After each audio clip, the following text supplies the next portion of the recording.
कहते हैं किताबें जो हैं वो इंसान के सबसे अच्छा दोस्त होती है। जब आपको दुनिया में कहीं पर भी कोई भी रास्ता नहीं मिल रहा है या जीवन में आपको जब कभी भी कोई भी रास्ता नहीं मिल रहा है तो किताबों की चंद लाइनें जो होती है वह इबारतें होती है जो आपको रास्ता दिखा सकती है। बशर्ते आप किताबों के उन शब्दों को, उन लाइनों को अच्छी से ध्यानपूर्वक पढ़ ले। शायद उन्हीं लाइनों में आपके आगे बढ़ने का रहस्य छुपा हो। आज की जो कहानी है उस कहानी में कैसे लगभग 1.5 साल से एक केस जो पुलिस के लिए ब्लाइंड मर्डर केस था, कैसे किताब की चंद लाइनों ने उस केस को आगे बढ़ने में मदद किया। ना केवल उस केस को आगे बढ़ने में मदद किया बल्कि उस केस का जो है परत दर परत खोलने में भी मदद किया और अंत में जो गुनहगार रहता है वह सलाखों के पीछे पहुंचता है। नमस्कार, मैं हरेंद्र और आज आप इस क्राइम स्टोरीज़ में ऐसे ही एक दिलचस्प कहानी सुन रहे हैं जिसमें पुलिसिया इन्वेस्टिगेशन किस तरह से काम करती है। जब एक वारदात होता है तो सबसे पहले आम लोगों के सामने उस कत्ल का पहला जो है इन्फॉर्मेशन जो सामने दृश्य रहता है वो आता है और उसके बाद जो है इन्वेस्टिगेशन का जो रिज़ल्ट आता है सीधे वही पता चलता है। लेकिन उसके पीछे उस अंतिम मुकाम तक पहुंचने के लिए पुलिस को क्या क्या जद्दोजहद करना पड़ता है, कितना मेहनत करना पड़ता है, कितना परेशानियों का सामना करना पड़ता है जुर्म उस वारदात को अंजाम देने वालों के पास पहुंचने के लिए, आज की कहानी से आपको अंदाज़ा चल जाएगा कि पुलिस का जो काम होता है, एक इन्वेस्टिगेटर का जो काम होता है वह इतना आसान नहीं होता है। तो दरअसल आज की कहानी जो है वह मध्य प्रदेश की है। मध्य प्रदेश में एक दमोह जिला है और उसी दमोह जिला में एक पथरिया गांव लगता है। यह कहानी उसी पथरिया गांव में रहने वाले एक परिवार जिनका नाम लक्ष्मण पटेल और उनकी पत्नी जो यशोदा पटेल रहती है, उन लोगों का परिवार रहता है। 3 लोग ही परिवार में रहते हैं, लक्ष्मण पटेल और दूसरी उनकी जो पत्नी यशोदा पटेल और उनका एक जो बेटा है यशराज पटेल रहता है। अच्छा खासा परिवार रहता है, अच्छी खासी ज़मीन जायदाद रहती है और परिवार में एक ही उनका जो लड़का रहता है वही उन लोगों के परिवार का, उन पति पत्नियों का जान रहता है। दरअसल आज की इस कहानी को समझने के लिए आपको 2004 में चलना पड़ेगा। 2004 में लक्ष्मण पटेल का और यशोदा पटेल का शादी हुआ था। शादी होने के बाद जो है इन लोगों का कोई बच्चा नहीं हुआ तो काफ़ी डॉक्टरों को दिखाएं लेकिन फिर भी कुछ उसका रिज़ल्ट नहीं आया। तब लास्ट में इन्होंने जो है IVF की मदद से 2009 में एक बच्चे को जन्म देती है यशोदा पटेल, जिसका नाम जो है वे लोग जयराज पटेल रखते हैं। उसके बाद सब चीज़ ठीक चलता है और सारा परिवार हंसी खुशी, 3 लोगों का परिवार था, कोई चीज़ का दिक्कत नहीं था। लेकिन उसके बाद समय आता है 29 मार्च 2023 का। 29 मार्च 2023 को जो जयराज पटेल रहता है वह लापता हो जाता है। दोपहर के समय वह कहीं खेलने के लिए निकला था और उसके बाद फिर शाम हो जाता है लेकिन वह आता नहीं है घर। काफ़ी खोजबीन करने के बाद भी जब लक्ष्मण पटेल को और यशोदा पटेल को जब उनका अपना बच्चा जयराज पटेल नहीं मिलता तो वह नज़दीकी जो थाना रहता है वहाँ पर गुमशुदगी का, लापता का जो है रिपोर्ट दर्ज कराते हैं। ज़्यादातर मामलों में जो पुलिस का रवैया रहता है लापता केस और गुमशुदगी में, शुरुआत में जो है पुलिस केस को सीरियस नहीं लेती। इस केस में भी वैसे ही होता है। पुलिस जो है गुमशुदगी का रिपोर्ट लिख लेने के बाद आगे कोई कार्रवाई नहीं करती है, जबकि गुमशुदगी और लापता का जब वो लक्ष्मण पटेल ने रिपोर्ट दर्ज कराया तो उन्होंने अपने बेटे का जो है कत्ल या फिर उसके साथ अनहोनी का भी शंका जताया था और उसके पीछे जो है कुछ लोगों का नाम भी दिया था, अपने एक सौतेले भाई और उनका जो लड़का का नाम रहता है दशरथ, जो उनका सौतेला भाई लक्ष्मण पटेल का रहता और उसका जो लड़का मानवेद पटेल जो रहता है। इन लोगों पे शक के रूप में भी उन्होंने कंप्लेन में लापता का जब कंप्लेन लिखवाए थे तो उस समय दिए थे। लेकिन पुलिस जो है कुछ खास इन्वेस्टिगेशन करती नहीं है और लगभग 1.5 महीना बीत जाते हैं। 1.5 महीना बीतने के बाद जो है 14 मई 2023 का समय आ जाता है। 29 मार्च 2023 को लापता हुआ था। बाकायदा थाना में जो है उन्होंने गुमशुदगी लापता का केस भी दर्ज कराया था और उसके बाद जो है 14 मई का समय आ जाता, लगभग 1.5 महीना बीत जाता और उन्हीं लक्ष्मण पटेल का खेत में एक कंकाल मिलता और कंकाल के पास जो है कपड़े और कुछ और सामान मिलते हैं। लोग देखते हैं, आनन फानन में लोग पुलिस को इन्फॉर्म करते हैं, पुलिस पहुंचती है और पहले से उसी थाना में जो है लक्ष्मण पटेल अपना लड़के का, जयराज पटेल की गुमशुदगी का रिपोर्ट दर्ज कराए रहते हैं। तो पुलिस को भी शक होता है कि शायद यह उन्हीं के लड़के का तो नहीं है, एक बार बुला करके कंफर्म कर लिया जाए। पुलिस जो है इतला करती है और जब वे लोग खेत पहुँचते हैं उस समय, तो जो कपड़े वगैरह वहाँ पर बिखरे रहते हैं उससे अपने बेटे के रूप में करती है, जयराज पटेल के रूप में। उसके बाद जो है पुलिस जो लापता, जो गुमशुदगी का केस रहता है उसको हत्या और कत्ल के केस के रूप में दर्ज करती है और इन्वेस्टिगेशन शुरू करती है। अब पुलिस के पास जो है उस खेत में जो कंकाल मिला था, जो कपड़े मिले थे, वो पुलिस सारा अपने कस्टडी में लेकर के रख लेती है। दूसरी तरफ जो है लक्ष्मण पटेल और उनकी पत्नी जो यशोदा पटेल पुलिस से उस कंकाल का अंतिम संस्कार करने के लिए मांगती है और यही बोलती है कि वह हमारे बेटे का, जयराज पटेल का शव है, उसके पास से जो कपड़े मिलते हैं हमारे बेटे के ही हैं। लेकिन पुलिस के पास यह सबसे बड़ा सवाल था कि बिना प्रूफ किए कि वह उन्हीं का लड़का सही में है, वह लाश दे नहीं सकती थी, इसीलिए वह उसको बांध करके अपने कस्टडी में रख लेती है। और उसके बाद जो है एक ही रास्ता था, जो डीएनए, उसी के थ्रू जो है पुलिस यह कंफर्म कर सकती थी कि जो जयराज पटेल का जो खेत में शव मिला है वह जयराज पटेल ही है, जो लक्ष्मण पटेल और यशोदा पटेल का लड़का है। अब पुलिस दोनों पति पत्नी का सैंपल लेकर के और कंकाल का जो सैंपल लेकर के फॉरेंसिक के लिए, लेबोरेटरी के लिए भेजती है डीएनए टेस्ट के लिए। तो एक आध महीने के बाद जो है रिपोर्ट आता है, रिपोर्ट फेल हो जाता है। पुलिस जो है, पुलिस भी आश्चर्य कि आखिर क्यों फेल हो गया। दूसरी दफ़ा वह कोशिश करती है, काफ़ी अच्छे तरीके से वह लक्ष्मण पटेल और जो है यशोदा पटेल और फिर जो वह कंकाल का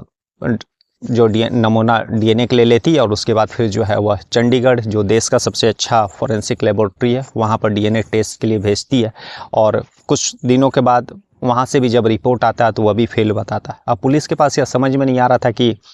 कैसे उस लाश का जो है डीएनए कंफर्म किया जाए और या फिर कैसे यह कंफर्म किया जाए कि वह जो लाश है वह जयराज पटेल का ही है। दूसरी तरफ जयराज पटेल के जो माता पिता लक्ष्मण पटेल और उसकी माँ जो यशोदा पटेल, वह लगातार लाश, जो कंकाल मिला था, उसको हैंडओवर करने के लिए पुलिस से गुहार लगा रही थी, क्योंकि उनका कपड़ों से शिनाख्त हो गया था कि वह उन्हीं लोग का लड़का जयराज पटेल है, इसलिए उसका अंतिम संस्कार करना था। और इसके लिए जो नौ माता पिता जो है परेशान थे कि एटलीस्ट कम से कम अंतिम जो उसका हक होता है वह तो उसको मिलना चाहिए, क्योंकि जब तक अंतिम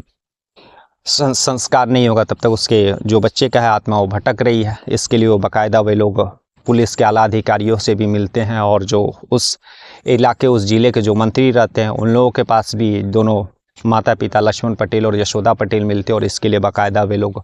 गुहार लगाते हैं। उसके बाद फिर जो आला अधिकारियों और जब पॉलिटिकल तरफ से जब पुलिस के ऊपर प्रेशर पड़ता है तब पुलिस जो है इस केस को सीरियस लेती है। और लेकिन आला अधिकारियों को ये चीज़ समझ में नहीं आ रहा था कि आखिर जो है दो बार जो सैंपल भेजा गया वह फेल कैसे हो गया, और जो है लास्ट जो कंकाल है वो हम आखिर कैसे जो है लक्ष्मण पटेल और यशोदा पटेल को हैंडओवर कर दे, क्योंकि कोई ऐसा कंफर्म सबूत नहीं है कि वह जो कंकाल खेत के से मिला है वह जो है लक्ष्मण पटेल और यशोदा पटेल का ये। इस बीच जो है अभी ये सब सारी बातें चल ही रही थी, इसमें साल भर बीत जाता है और तब तक जो लक्ष्मण पटेल और यशोदा पटेल जो है जो मध्य प्रदेश का जो है हाई कोर्ट रहता है वहाँ पर अपने इस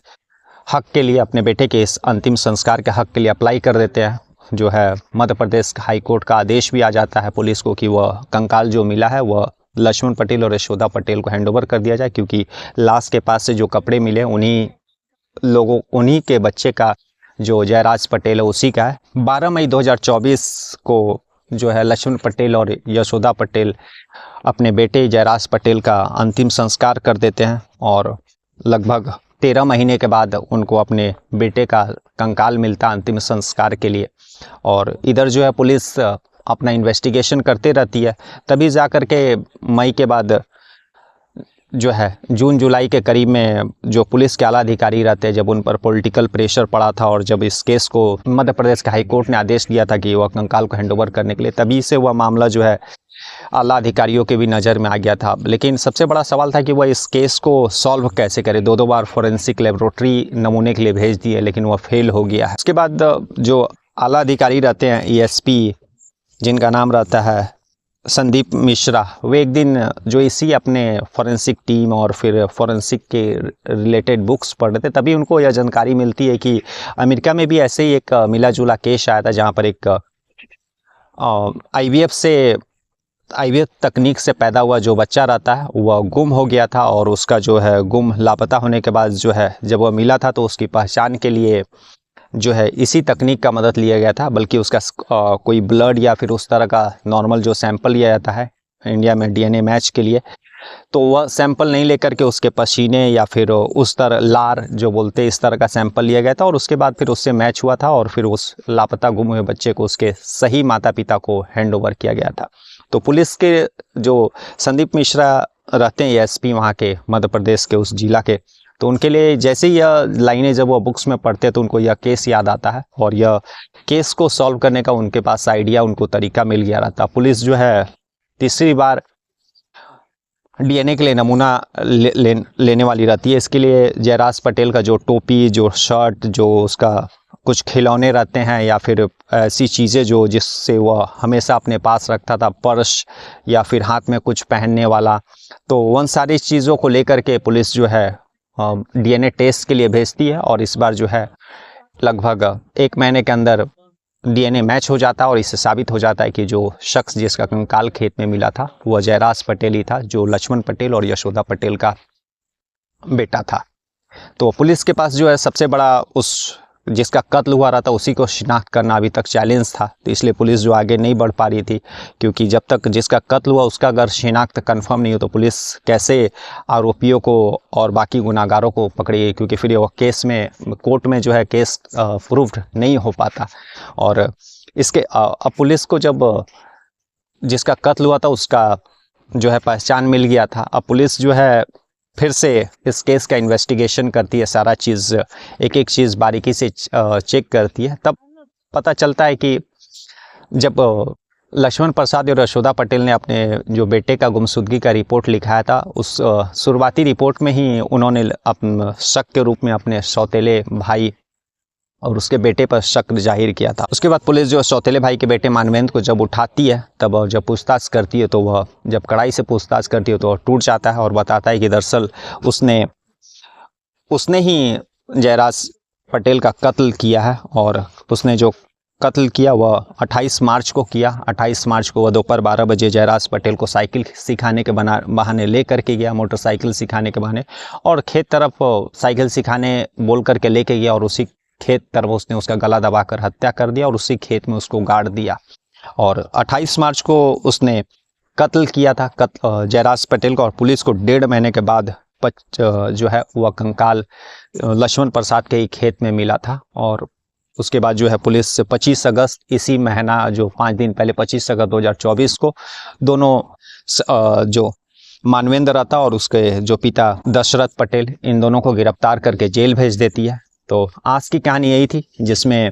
पुलिस लगभग 1.5 सालों तक जिसका कत्ल हुआ था उसका पहचान कंफर्म करने के लिए 1.5 साल तक रुकना पड़ा, और एक किताब की चंद लाइनों ने इस केस को कैसे ताश की पत्तों की तरह खोल करके रख दिया, और उसके बाद फिर जो गुनाहगार जो है सलाखों के पीछे पहुंचते हैं।